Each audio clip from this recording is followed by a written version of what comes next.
നമസ്തേ. നാരായണ നാരായണ എന്ന് കേൾക്കുമ്പോൾ ആദ്യം നമുക്ക് ഓർമ്മ വരുന്നത് നാരദനെയാണ്, നാരായണനെ അല്ല.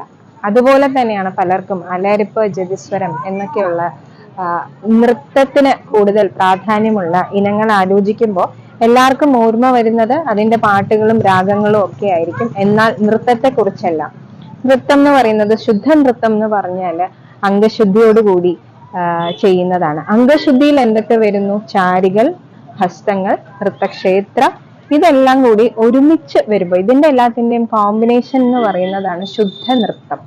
അപ്പോ അലരിപ്പ്, ജതിസ്വരം അല്ലെങ്കിൽ നൃത്ത ഇനങ്ങൾ എന്ന് കേൾക്കുമ്പോൾ നമുക്ക് ഓർമ്മ വരേണ്ടത് നൃത്തശുദ്ധിയെ കുറിച്ചാണ്, മറിച്ച് അതിന്റെ പാട്ടുകളോ രാഗങ്ങളോ അല്ല.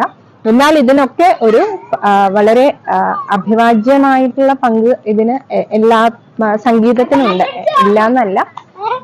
എന്നാലും ആദ്യം നമുക്ക് ഓർമ്മ വരേണ്ടത് അംഗശുദ്ധിയോടുകൂടി ചെയ്യുന്ന നൃത്തത്തെ കുറിച്ചാണ്.